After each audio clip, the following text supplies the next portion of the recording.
आमतौर पर कोई भी सरकार अपनी उपलब्धियों का खूब बखान करती है, अपनी उपलब्धियों को बड़ा चढ़ाकर प्रस्तुत करती है ताकि जनता उसके झांसे में बनी रहे। अपनी सरकार का प्रचार करने के लिए सरकार के पास कई तरीके के हथियार हैं, कई तरीके के माध्यम हैं। आमतौर पर अखबार, टेलीविजन मीडियम और अब सोशल मीडिया प्रचार का सबसे बड़ा हथियार है। लेकिन यहां पर सरकार की खूबियां ही बताई जाती हैं, सरकार की नाकामियों को किसी भी तरीके से छिपाने की पूरी कोशिश की जाती है। लेकिन ये इस देश के लोकतंत्र की खूबी है कि यहां पर कोई भी सूचना छुपी नहीं रह सकती।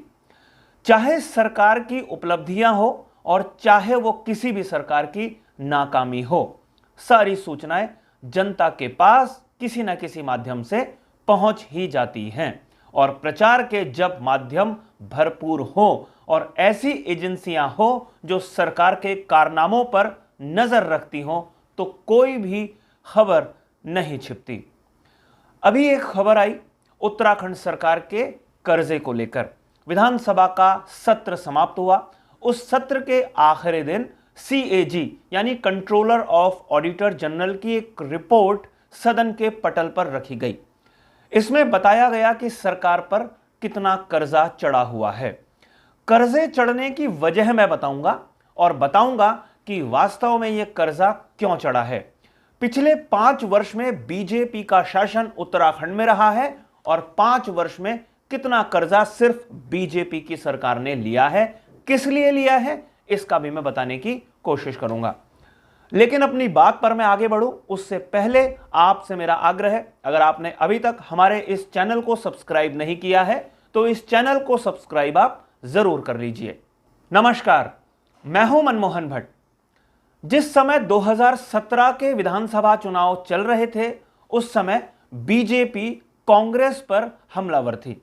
2012 से लेकर 2017 तक उत्तराखंड में कांग्रेस का शासन था। दो मुख्यमंत्री कांग्रेस ने उत्तराखंड को दिए थे।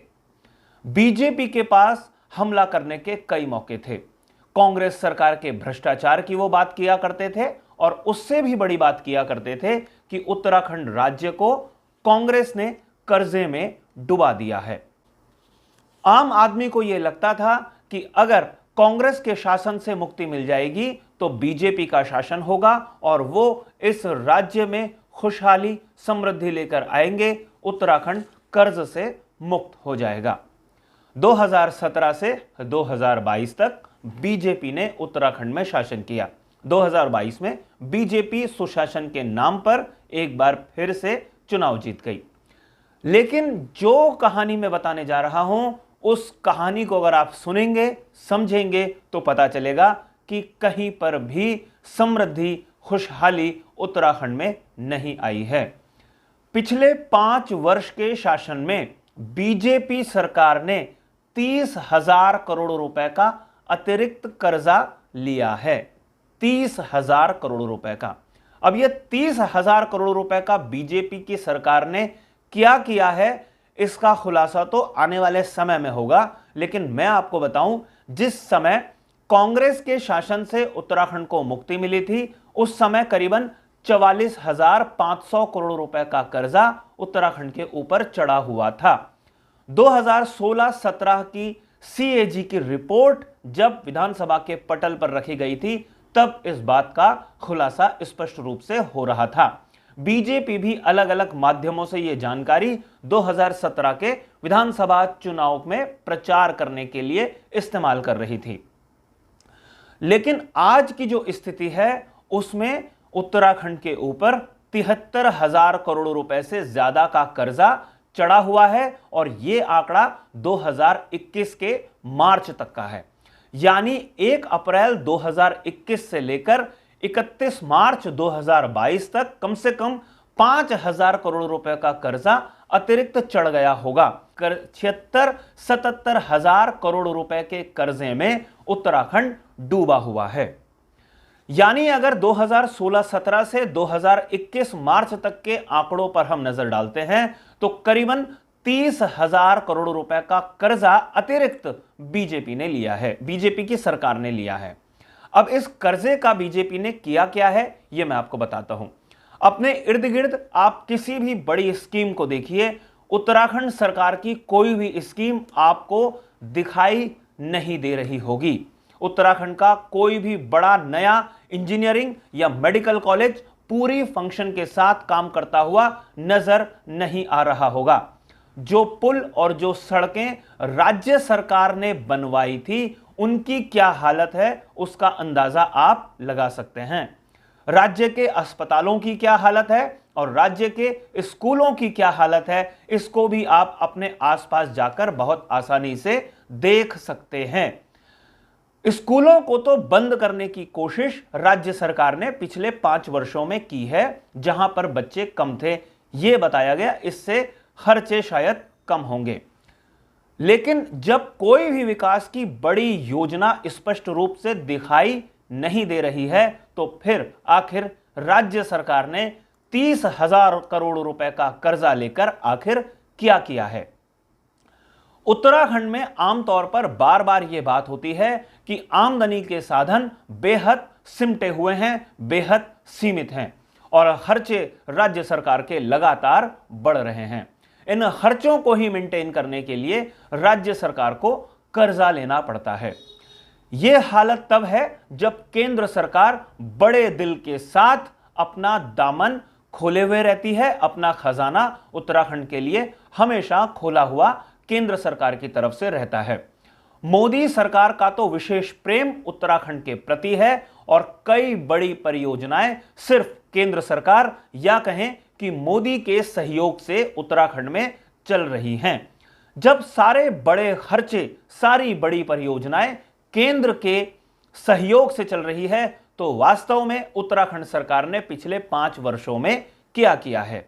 उत्तराखंड सरकार ने सिर्फ अपने कर्मचारियों और अधिकारियों को तनख्वाह के साथ साथ पेंशन देने के लिए ही कर्जा लिया है, ऐसा लगता है। विकास की कोई बड़ी योजना दिखाई नहीं देती। जिन योजनाओं पर राज्य सरकार ने काम किया, वो योजना धरातल पर उतरती हुई दिखाई नहीं दी है, चाहे वो किसी भी रूप में देखा जाए, मैदानी क्षेत्रों की बात हो या फिर पहाड़ी क्षेत्रों की। उत्तराखंड में खुशहाली, समृद्धि कहीं पर भी दिखाई नहीं दे रही है। जिस तरीके का खर्चा उत्तराखंड में हो रहा है, जिस दिन राज्य सरकार ने अपना बजट प्रस्तुत किया था, हमने उस दिन भी आंकड़े स्पष्ट करके बताने की कोशिश की थी कि राज्य सरकार का कितना खर्चा किस मद में होता है, और वेतन, पेंशन सबसे बड़ा खर्चा था जो बजट में दिखाई दे रहा था। इसके अलावा जो कर्जा राज्य सरकार के ऊपर चढ़ा हुआ है, उस कर्ज की किश्त और उस कर्ज की ब्याज भी राज्य सरकार के विकास में एक बड़ा गतिरोध पैदा करता है। जब इतना बड़ा कर्जा चढ़ा हुआ हो तो विकास की राह देखना कोई आसान काम नहीं है। मुख्यमंत्री पुष्कर सिंह धामी के सामने भी यह एक बड़ी चुनौती है, क्योंकि उन्होंने अपना पहला पूर्णकालिक बजट हाल ही में प्रस्तुत किया है। अगले 4-5 वर्षों में वो क्या काम करेंगे, कैसे राज्य को विकास की दिशा में आगे बढ़ाएंगे, ये सोचने वाली बात धामी सरकार के लिए भी है। वैसे एक आंकड़ा मैं आपको और बताऊं, उत्तराखंड से सटा हुआ एक और पहाड़ी राज्य है, उसका नाम है हिमाचल प्रदेश। हिमाचल प्रदेश पर भी 64,000 करोड़ रुपए का कर्जा चढ़ा हुआ है, और सीएजी ने जब हिमाचल प्रदेश का ऑडिट किया था 2019-20 का, तो 19-20 तक की रिपोर्ट सदन के पटल पर रखी जा चुकी है। 20-21 की रिपोर्ट जब वो प्रस्तुत कर रही होगी तो उत्तराखंड और हिमाचल के ऊपर लगभग बराबर का कर्जा चढ़ा हुआ होगा। हिमाचल प्रदेश में भी केंद्र के सहयोग से कई बड़ी परियोजनाएं चलती हैं, उत्तराखंड में भी ऐसा ही होता है। लेकिन ये दोनों पहाड़ी राज्य किसी भी तरीके से अपना खर्चा खुद उठाने में शायद सक्षम नहीं है, इसीलिए इनको कर्जा लेना पड़ता है, और कर्जे की भरपाई के लिए भी कर्जा लेना पड़ रहा है, यानी किश्त चुकाने के लिए भी कर्जा लेना पड़ रहा है। अब यह देखना बहुत महत्वपूर्ण होगा कि अगले 4-5 वर्षों में धामी सरकार कैसे इस कर्ज की अदायगी सुनिश्चित करती है, उत्तराखंड को विकास की राह में बढ़ाने में क्या काम करती है। साथियों, हमारी आज की इस रिपोर्ट में फिलहाल इतना ही। अगले रिपोर्ट में आपसे मैं एक बार फिर मुलाकात करूंगा, लेकिन जाने से पहले दो विशेष आग्रह है हमेशा की तरह। अगर आपने इस चैनल को अभी तक सब्सक्राइब नहीं किया है तो इस चैनल को सब्सक्राइब आप जरूर कर लीजिए, और ये रिपोर्ट अगर आपको पसंद आई हो तो इसे लाइक कीजिए, इसे शेयर करके अपने मित्रों तक जरूर पहुंचाइए। नमस्कार।